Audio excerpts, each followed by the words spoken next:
వ్యవసాయ భూములకే రైతు బంధు ఇస్తామన్నారు ముఖ్యమంత్రి రేవంత్ రెడ్డి. శాసనసభలో రైతు భరోసాపై సుదీర్ఘ చర్చ జరిగింది. రైతు భరోసాపై ఎలాంటి అపోహలు వద్దని, సంక్రాంతి తర్వాత రైతుల ఖాతాలో జమ చేస్తామన్నారు. గత ప్రభుత్వం మాదిరిగా గుట్టలకు పుట్టలకు రైతు భరోసా ఇవ్వబోమని చెప్పారు. కౌలు రైతులను ఆదుకునే ప్రయత్నం చేయాలని విపక్షాలు సూచించారు. సమగ్ర చర్చ తర్వాత శాసనసభ నిరవధికంగా వాయిదా పడింది.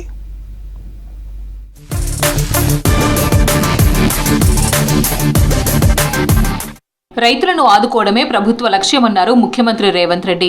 రైతు భరోసా విధి విధానాలపై అసెంబ్లీలో జరిగిన స్వల్పకాలిక చర్చలో సీఎం పాల్గొన్నారు. రైతు భరోసాపై ఎలాంటి అనుమానాలు అవసరం లేదన్నారు. గత ప్రభుత్వం సాగులో లేని భూమికి రైతు బంధు ఇచ్చి 22,600 కోట్లు నష్టం చేకూర్చిందని చెప్పారు. నిజమైన లబ్ధిదారులకు అన్యాయం చేయబోమన్నారు రేవంత్. రైతుకు మన వెసులుబాటును బట్టి, మన ఆర్థిక స్థితిగతులను బట్టి వాళ్ళకి మేలు చేయడానికి ఎన్నో రకాల ఉపాయాలు, ప్రణాళికలు తీసుకొస్తాం. ఈరోజు సరే మీరు మొదలు పెట్టారా, మంచిది, దాన్ని కొనసాగిద్దాం, ఇంకా మంచిగా చేద్దాం, దుబారా తగ్గిద్దాం. దుబారా తగ్గించడం ద్వారా ఇంకా కొంతమందికి ఎక్కువ మేలు జరుగుతుంది, ఇంకా పెంచివచ్చు. ఆర్థిక సాయం ఒక పంటకు ఇస్తారా, 2 పంటలకు ఇస్తారా చెప్పాలన్నారు మాజీ మంత్రి కేటీఆర్. రైతు బంధు యథాతథంగా ఇస్తామంటే ఈ చర్చ ఎందుకని ప్రశ్నించారు. తాము 24 గంటల కరెంటు ఇవ్వలేదని ప్రభుత్వం తప్పుడు ప్రచారం చేస్తుందన్నారు. కాంగ్రెస్ ప్రభుత్వం 24 గంటల కరెంటు ఇస్తున్నట్లు నిరూపిస్తే బీఆర్ఎస్ శాసనసభ పక్షం మొత్తం రాజీనామా చేస్తుందన్నారు కేటీఆర్. రాత్రి అర్ధరాత్రి వచ్చే కరెంటు కోసం కావలగాల్సిన దుస్థితి, దాన్ని మార్చాలనుకున్నాం సమూలంగా. 24 గంటల నాణ్యమైన ఉచిత విద్యుత్ రైతులకు అందించిన ఒకే ఒక్క నాయకుడు భారతదేశంలో కేసీఆర్ గారు. అధ్యక్ష డిసైడ్ చేస్తుంది తెలంగాణ ప్రజలు. 24 గంటలు ఎప్పుడు ఇయ్యలే. 5 ఏళ్ళు ఎమ్మెల్యేగా ఉన్నా, 5 ఏళ్ళు ఎంపీగా ఉన్నా, 1000 గ్రామాలు తిరిగినా దాన్ని విత్డ్రా చేసుకోవాలి. ఉమ్మడి నల్గొండ జిల్లా అభివృద్ధిపై బీఆర్ఎస్ కామెంట్స్ కు కౌంటర్ ఇచ్చారు మంత్రి కోమటిరెడ్డి వెంకటరెడ్డి. 10 ఏళ్లలో ఉమ్మడి నల్గొండను బీఆర్ఎస్ ప్రభుత్వం నిర్లక్ష్యం చేసిందని ఫైర్ అయ్యారు. ఏ ఒక్క పెండింగ్ ప్రాజెక్టును బీఆర్ఎస్ పూర్తి చేయలేదని విమర్శించారు. ఇక మూసీ ప్రక్షాళన చేస్తామంటే అడ్డుకుంటున్నారని ఆరోపించారు. అయితే మంత్రి కోమటిరెడ్డి విమర్శలపై రియాక్ట్ అయ్యారు మాజీ మంత్రి హరీష్. ఉమ్మడి నల్గొండ జిల్లా అభివృద్ధిపై తాము చర్చకు సిద్ధమన్నారు హరీష్. ఏం చేశాను? కూలిపోయే ప్రాజెక్టు కట్టావు, మొత్తం మోసం చేసావు, మీ కుటుంబాలు బాగుపడ్డాయి. పోదాంపా తెలంగాణకి ఏమిటికి వస్తుందో 50,000 కోట్లు, 50,000 కోట్లు అధ్యక్ష, 50,000 కోట్లు మిషన్ భగీరథ. ఇంటిని నల్లా నీళ్ళు ఇవ్వకపోతే ఓట్లు అడగలను. పోదాంపా సిరిసిలో ఊరి. పంట పొలాలకే రైతు భరోసా ఇస్తామన్నారు వ్యవసాయ శాఖ మంత్రి తుమ్మల నాగేశ్వరరావు. గుట్టలు పుట్టలకు రైతు భరోసా ఇవ్వబోమన్నారు. కౌలు రైతులను ఎలా ఆదుకోవాలో ప్రతిపక్షాలు విలువైన సూచనలు ఇవ్వాలన్నారు.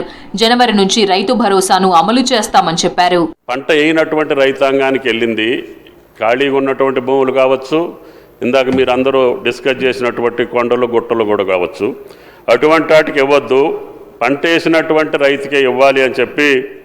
ఉమ్మడి పాలమూరు జిల్లాను కేసీఆర్ నిర్లక్ష్యం చేశారని విమర్శించారు మంత్రి జూపల్లి కృష్ణారావు.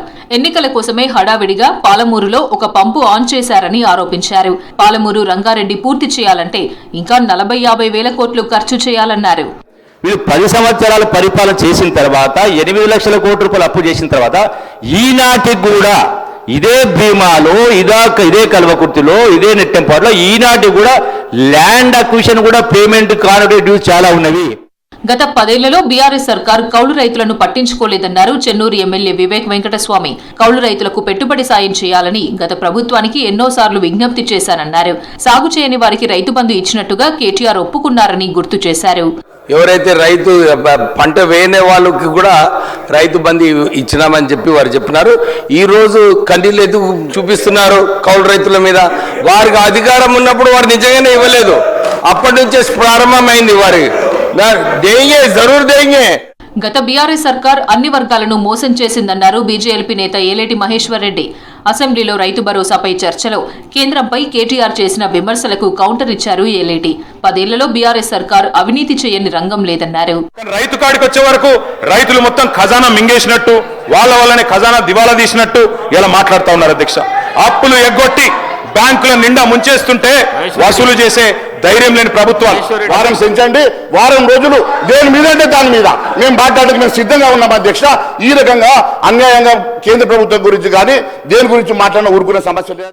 రైతు భరోసా డబ్బులు వ్యవసాయం చేయని వారికి వెళ్లడం కరెక్ట్ కాదన్నారు సిపిఐ ఎమ్మెల్యే కూనంనేని సాంబశివరావు. గతంలో రియల్ ఎస్టేట్ వెంచర్లకు కూడా డబ్బులు చెల్లించడం బాధాకరమన్నారు.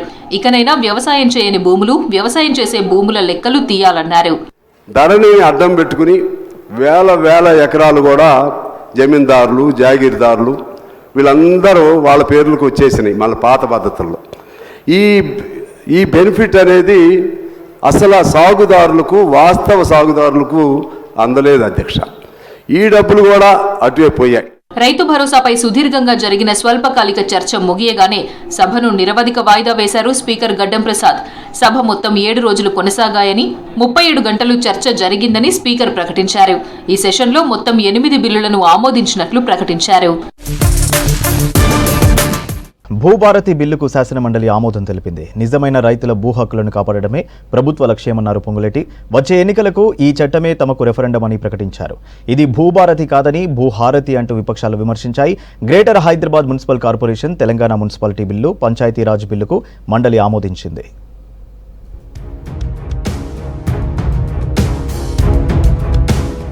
భూభారతి 2024 బిల్లుకు తెలంగాణ శాసనమండలి ఆమోదం తెలిపింది. సుదీర్ఘ చర్చ తర్వాత బిల్లును ఆమోదించారు మండలి చైర్మన్ గుత్తా సుఖేందర్ రెడ్డి. వచ్చే అసెంబ్లీ ఎన్నికల్లో భూభారతి చట్టం తమకు రెఫరెండం అన్నారు రెవెన్యూ మినిస్టర్ పొంగులేటి శ్రీనివాసరెడ్డి. ఆనాటి ప్రభుత్వం కేవలం 4 కోసమే ధరణి పోర్టల్ తెచ్చిందని విమర్శించారు. ఇందిరమ్మ రాజ్యం 4 కోట్ల మంది ప్రజల కోసం పనిచేస్తుందన్నారు. ఒక అద్భుతమైన దేశానికి ఒక రోల్ మోడల్ అయిన ఈ భూభారతి 2020 చట్టాన్ని సుమారు నాకు తెలిసి నేను ఒక 100 మీటింగుల్లో మా అధికారులతో, మిగతా మేధావులతో కూర్చొని ఉంటాను అధ్యక్ష. గౌరవ ముఖ్యమంత్రి గారు ఒక 25-26 మీటింగుల్లో కూర్చున్నారు అధ్యక్ష.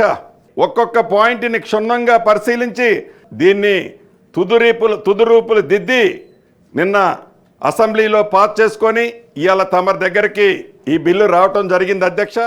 భూభారతి చట్టం తేవడం రాష్ట్రం తిరోగమన చర్యలా ఉందన్నారు ఎమ్మెల్సీ కవిత. మార్కు కోసం కేసీఆర్ ధరణి చట్టం తీసుకురాలేదని, పేదవాడి కోసం తెచ్చారన్నారు. ధరణితో ప్రభుత్వ భూములకు రక్షణ కల్పించామని చెప్పారు. రైతులు ధరణి కావాలని తిరగబడే రోజులొస్తాయని చెప్పుకొచ్చారు కవిత. ఇది భూభారతి కాదని భూహారతి అని విమర్శించారు. తెలంగాణ రైతుకు రక్షణ కవచం అధ్యక్ష ధరణి. ఆ ధరణితో ఆటలాడుతూ ఉన్నారు. చరిత్ర వీళ్ళని క్షమించదు అధ్యక్ష. ధరణికి వాళ్ళ తూట్లు పడుస్తూ ఉన్నారు. ప్రజలు వెంటబడి మళ్ళీ ధరణిని మార్చుకుంటారు అధ్యక్ష. I'm challenging you this. ఎందుకు చెప్తా ఉన్నా ఈ మాట అంటే అధ్యక్ష, మాన్యువల్ పహానీలో ఇబ్బంది ఉంది కాబట్టే ధరణికి వచ్చినాం అధ్యక్ష. ఒక గ్రామం మొత్తం కూడా ఆ రెవెన్యూ విలేజ్ సర్వే కాలేదు అధ్యక్ష. 850 నేను ఇప్పించిన అధ్యక్ష ఒకటే రోజు పాస్బుక్లు మొత్తం ఊరంతా సర్వే చేయించి. అనేకమైన కష్టాలు ఉండే అధ్యక్ష, 1 కాదు 2 కాదు.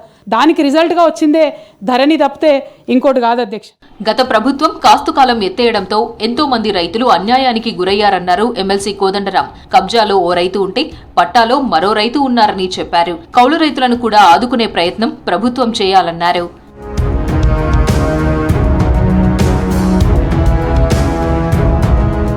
పర్ క్యాపిటల్ ఇన్కమ్ గ్రోత్ అన్ని రాష్ట్రాల్లో తగ్గుతుంటే మన రాష్ట్రంలో పెరుగుతోందన్నారు మంత్రి శ్రీధర్ బాబు.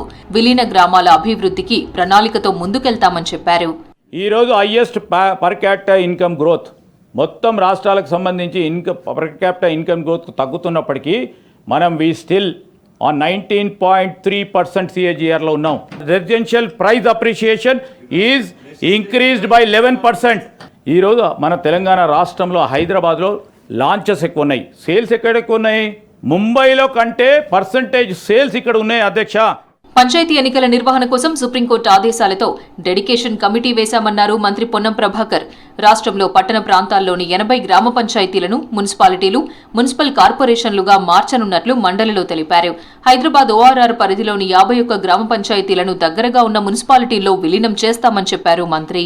హైదరాబాద్ సమీపంలోని ORR పరిధిలో ఉన్న 51 గ్రామ పంచాయతీలను పట్టణ ప్రాంతాలకు దగ్గరగా ఉండి పట్టణ లక్షణాలను కలిగి ఉన్న దృష్ట్యా ఆ పంచాయతీలను సమీప మున్సిపల్ కార్పొరేషన్లో విలీనం చేయడం జరుగుతుంది అధ్యక్ష. అదేవిధంగా రాష్ట్రంలో మిగతా ప్రాంతాల్లో పట్టణ ప్రాంతాలు లక్షణాలు కలిగి ఉన్న 80 గ్రామ పంచాయతీలను మున్సిపాలిటీలు, మున్సిపల్ కార్పొరేషన్లుగా మార్చడం జరుగుతుంది అధ్యక్ష. అదేవిధంగా సుప్రీంకోర్టు ఆదేశాల మేరకు పంచాయతీ ఎన్నికలు జరపడానికి డెడికేటెడ్ కమిషన్ ఏర్పాటు చేయడం జరిగింది. దీనికి సంబంధించిన సవరణను ఈ పంచాయతీరాజ్ చట్టంలో చేయడం జరుగుతోంది. హోంగార్డులకు ప్రభుత్వం PF, HRA బెనిఫిట్స్ కల్పించాలన్నారు ఎమ్మెల్సీ జీవన్ రెడ్డి. హోంగార్డుల జీతాలు పెంచాల్సిన అవసరం ఉందన్నారు. మనకంటే కొన్ని రాష్ట్రాల్లో హోంగార్డుల జీతాలు ఎక్కువగా ఉన్నాయన్నారు. మనకి ఏది ఇస్తుందో సేవలు అందిస్తుందో హోంగార్డ్స్ అని చెప్పక తప్పదు అధ్యక్ష. కానీ వేతనం లోపల ఏది ఇస్తుందో అదే కానిస్టేబుల్ వేతనంకు హోంగార్డు వేతనానికి అసలు పోలికే లేదు. దయచేసి ఏదైతే వారి వేతనాలకు సంబంధించి పంజాబ్లో 2,000 రూపాయలు ఇస్తున్నారు రోజుకు. They are getting about 60,000 rupees per month in Punjab state. వారికి ఏ విధంగా హెచ్ఆర్ఏ కల్పించగలుగుతారు, టీఏ కల్పించగలుగుతారు, డిఏ కల్పించగలుగుతారు, లైక్ ఇవన్నీ కలిపి క్యుములేటివ్ ఏదైతే కన్సాలిడేటెడ్గా మీరు శాలరీని డైలీ 1,500 చేస్తారా, ఏమేమి చేయగలుగుతారు దయచేసి పరిశీలించాలి ఒకటి అధ్యక్ష. శాసనమండలి కీలక బిల్లులకు ఆమోదం తెలిపింది. గ్రేటర్ హైదరాబాద్ మున్సిపల్ కార్పొరేషన్ బిల్లుకు సభ ఆమోదం తెలిపింది. తెలంగాణ మున్సిపాలిటీ బిల్లును కూడా ఆమోదించారు. పంచాయతీరాజ్ బిల్లుకు మండలి ఆమోదించింది. భూభారతి బిల్లుపై సుదీర్ఘంగా చర్చించి ఆమోదించారు. ఆ తర్వాత సభ నిరవధికంగా వాయిదా పడింది. రాజస్థాన్లోని జైపూర్లో సమావేశమైన 55వ జీఎస్టీ కౌన్సిల్ పలు కీలక నిర్ణయాలు తీసుకుంది. కేంద్ర మంత్రి నిర్మలా సీతారామన్ అధ్యక్షతన జరిగిన భేటీలో పోర్టిఫైడ్ బియ్యంపై జీఎస్టీని 5% తగ్గించారు. జన్యు సంబంధిత వ్యాధులకు సంబంధించిన చికిత్సలను జీఎస్టీ నుంచి మినహాయించినట్టు తెలిపారు. ఇక భూమి నుంచి నింగిలోకి ప్రయోగించే లాంగ్ రేంజ్ మిసైల్స్ వ్యవస్థకు సంబంధించిన పరికరాలు, సాఫ్ట్వేర్పై జీఎస్టీ మినహాయింపు పొడిగించారు. అలాగే 50% కంటే ఎక్కువ ఫ్లై యాష్ కలిగిన ఏసీసీ బ్లాక్లకు 12% జీఎస్టీ వర్తిస్తుందన్నారు Nirmala.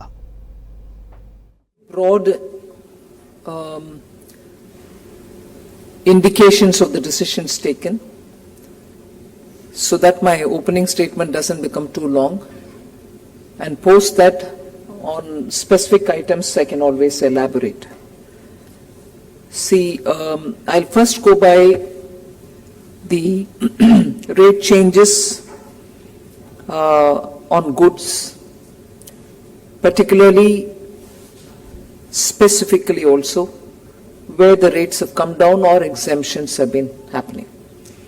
So a reduction in the rate of fortified rice kernels, which are classifiable under 1904, to 5%. As you know, fortified rice kernels are supplied with an intent of they getting passed on to the PDS. ఇవి bulletin updates.